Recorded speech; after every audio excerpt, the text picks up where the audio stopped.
Merci de nous rejoindre sur les antennes des Congo Buzz Télévision. Mesdames, Messieurs, bonsoir. Voici les principaux titres à la une de l'actualité. Des réactions se suivent au lendemain de la sortie médiatique de Jean-Marc Kabound à l'Union pour la démocratie et le progrès social. On qualifie les propos de l'ancien premier vice-président de l'Assemblée nationale d'expression d'une frustration mal gérée. Pendant ce temps, le ministre d'État et ministre des Infrastructures et Travaux publics, Alexis Guizarro, a inspecté ce mardi l'état d'avancement de quelques chantiers. Le patron des travaux publics de la RDC était tour à tour sur la route Kasumbalesa-Sakanya ainsi qu'au site où on érige le port sec des Sakanya. Enfin, interdiction des motos de circuler au centre-ville de Kinshasa. Les Kinois dénoncent certains dérapages dans le chef des agents de la police des circulations routières. C'est tout pour les titres. Madame, Messieurs, bonsoir. Je disais dans les titres des réactions se suivent au lendemain de la sortie médiatique de Jean-Marc Kabound à l'Union pour la démocratie et le progrès social. On qualifie les propos de l'ancien premier vice-président de l'Assemblée nationale d'expression d'une frustration mal gérée. Maître Donald Kabasele, cadre de l'UDPS, indique que Jean-Marc Kabound a tout simplement manqué l'occasion de se taire. Donald Kabasele au téléphone de nos reporters. C'est une expression d'une frustration mal gérée. C'est une frustration mal gérée qui a débouché à cette sorte d'hérésie. Tout ce qui est dit par Jean-Marc Kabound à Kabound, c'est de mensonges qu'il s'est cousu de fil blanc. Et donc, pour l'UDPS comme parti politique au pouvoir, c'est un non-événement. Un non-événement d'autant plus que il n'est pas le premier à partir, comme il ne sera jamais le dernier. Et vous connaissez le sort de tous ceux qui sont partis après avoir trahi le parti. Je peux vous parler de Moubaké, je peux vous parler de Tchibala, je peux vous parler de beaucoup d'autres cadres de l'UDPS qui sont partis et qui n'ont pas fait ce qu'ils disaient. Alors, pour nous, nous sommes concentrés sur un fait, c'est que nous devons se ranger derrière le président de la République pour voir la question de l'Est être résolue. Vous ne pouvez pas croire à quelqu'un qui a été dans un pouvoir avec nous, quelqu'un qui a tout donné, qui était là, l'homme à tout faire pour un pouvoir, et qu'aujourd'hui, parce que frustré, ne fût-ce que parce qu'il a été chassé du parti, il commence à raconter sa vie et vous voulez vous focaliser dessus. Nous pensons que pour nous, c'est un non-événement.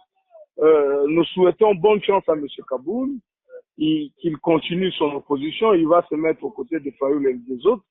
Mais l'UDPS comme parti politique au pouvoir ne se trouve nullement affecté. L'UDPS est toujours sur ce très bon sens.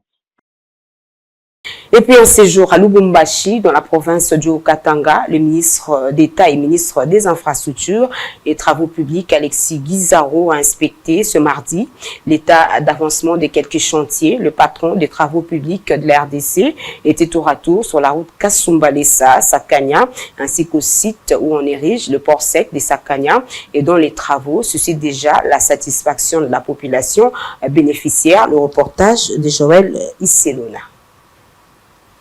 Le ministre des Infrastructures et Travaux publics, Alexis Guizarro, poursuit sa tournée dans le Haut-Katanga où il séjourne depuis dimanche soir. Après avoir inspecté les travaux de la route nationale numéro 1 dans son tronçon Lubumbashi-Kasumbalesa, le numéro 1 des ITP est allé palper du doigt les réalités sur la construction et la gestion de projets routiers en concession. Ce mardi 19 juillet, Alexis Guizarro était sur le tronçon Kasumbalesa-Sakanya. Ici, tous les travaux vont bon train et se déroulent comme prévu. Juste après la route Kasumbalesa, le ministre des ITP s'est rendu au grand espace qui abritera le port sec de Sakanya, dont l'avancement de travaux suscite déjà le sentiment de satisfaction, non seulement d'Alexis Guizarro, mais de la population bénéficiaire. Partout où il est passé, Alexis Guizarro a été informé de certaines difficultés auxquelles font face ceux qui exécutent ces travaux.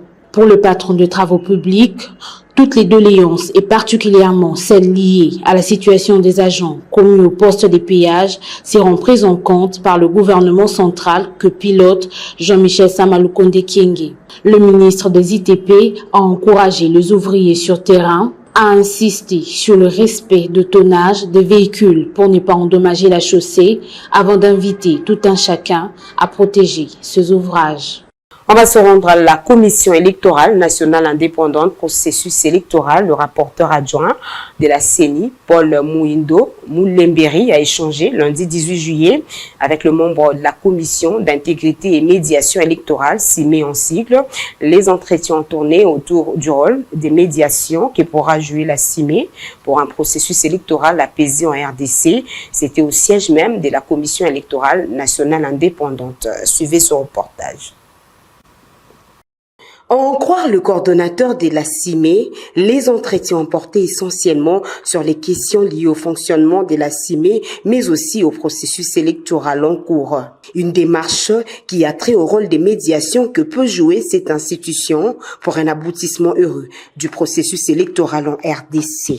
Nous avons pu cerner les aspects liés à certaines montées de discours qui ne semblent pas corroborer et l'aboutissement heureux du processus. C'est dans ce sens-là que, ensemble, nous avons décidé pour l'organisation d'un atelier de planification, des activités de sensibilisation, de mobilisation, mais surtout aussi de médiation pour préparer les esprits, parce que vous savez que les élections, pour qu'elles aboutissent, il faut que les esprits des gens soient apaisés.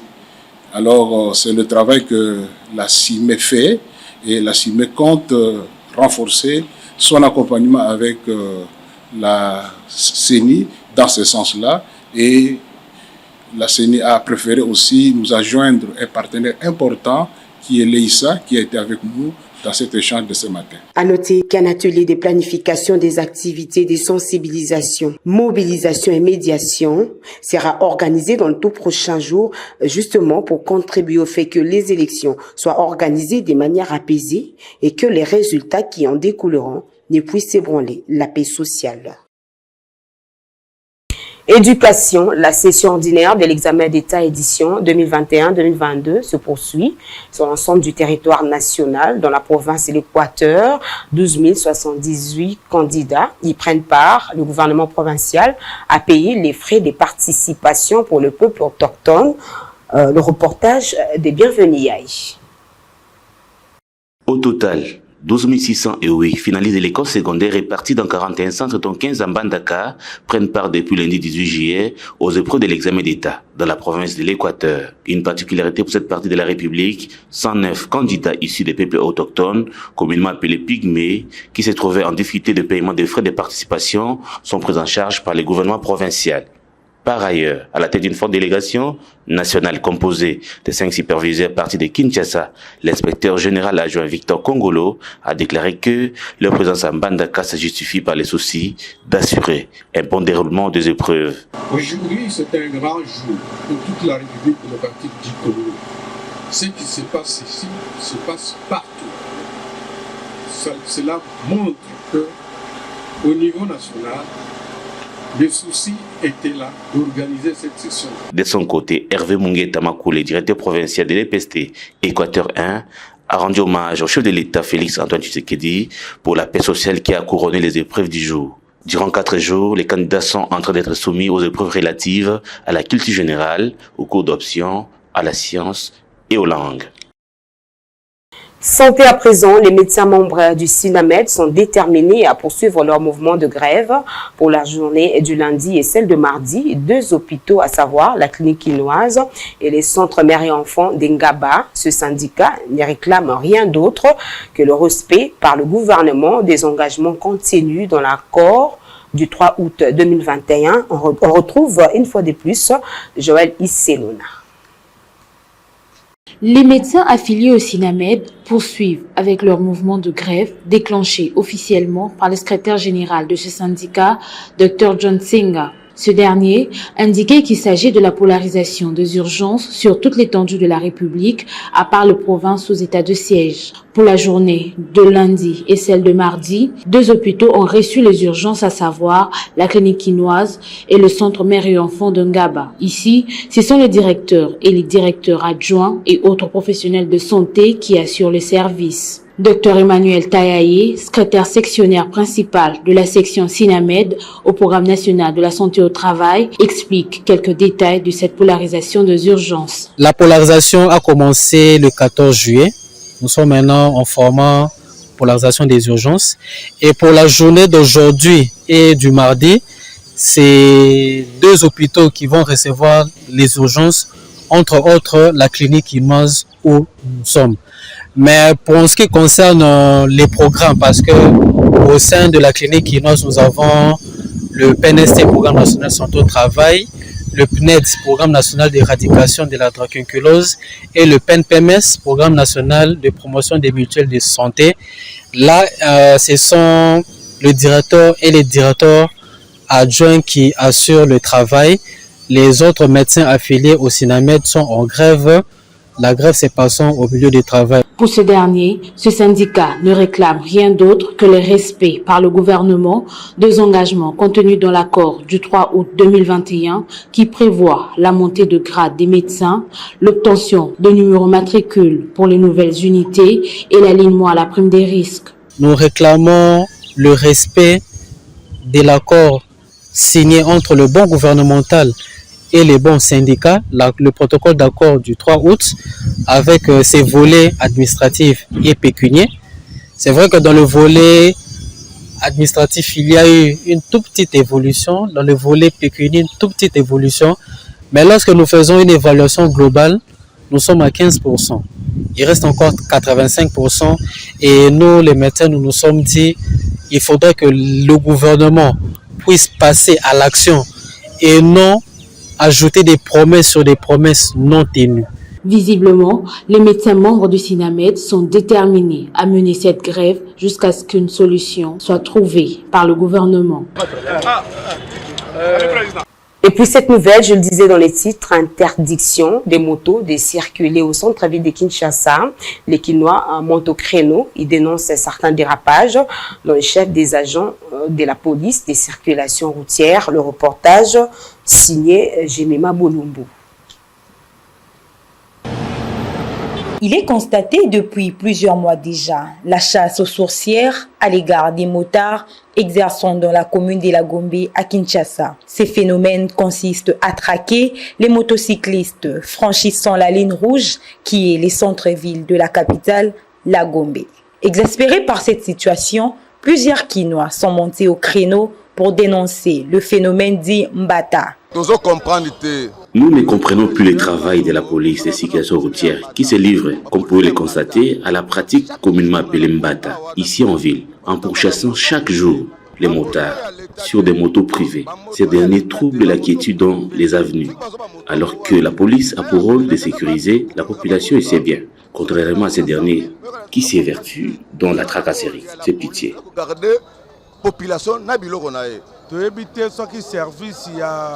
La PCR n'a plus de limites compte tenu de la décision interdisant la circulation des motos sur le boulevard du 30 juin, alors que ces policiers routiers s'imprègnent dans les avenues sans tenir compte des risques auxquels ils exposent la population. Le comble est que ces derniers ne se laissent jamais prendre en image aux fins d'identification.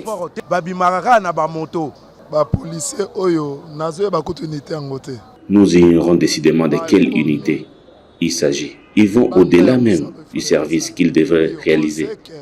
On se demande si la PCR aide vraiment l'État congolais ou anéantit le travail de celui-ci, car les motos prises d'assaut ne se rendent pas sans avoir payé une somme consistante. Où allons-nous vraiment?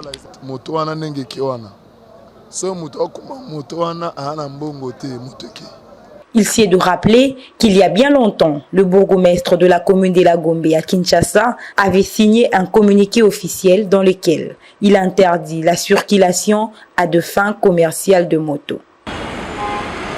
Et tout à fait autre chose à présent. Si autrefois traverser le Macadam à la Tchangou était un parcours de combattants, actuellement les gens peuvent traverser en toute quiétude grâce aux passerelles érigées sur quelques grandes artères de la ville de Kinshasa. Un bémol, cependant, les usagers ont transformé ce lieu en marché pirate où ils exposent quelques articles. Le reportage de Deborah Wamba. La passerelle piétonnière est un élément familier de notre environnement souvent marqué par une forte architecture. Elle symbolise une ville, un quartier, une aire de repos d'autoroute. Elle permet également le passage des piétons en toute sécurité. Mais dans la commune de Massina, au quartier Liberté sur le boulevard Lumumba, ces lieux se transforment en marché pirate et deviennent encombrants par l'exposition d'articles des commerces qui salissent en même temps ces lieux. Et certaines personnes continuent jusque-là à sauter les séparateurs. C'est un lieu qui nous permet de traverser en sécurité, surtout pour les vieilles personnes. Mais regardez l'état dans lequel ils se trouvent actuellement, de saleté partout, et ça se transforme petit à petit en marché, que les autorités nous viennent en aide. La population exprime son ras-le-bol tout en demandant aux autorités compétentes de prendre des mesures qui s'imposent afin de contraindre les usagers de faire bon usage de ces ponts destinés à la traverse des piétons.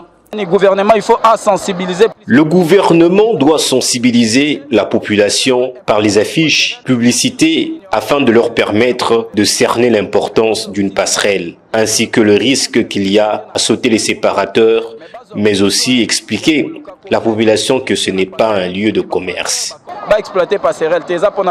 Les passerelles manifestent parfois une sensibilité aux phénomènes dynamiques développés par le vent ou par les piétons eux-mêmes. D'où un bon usage et son entretien s'avère donc impérieux.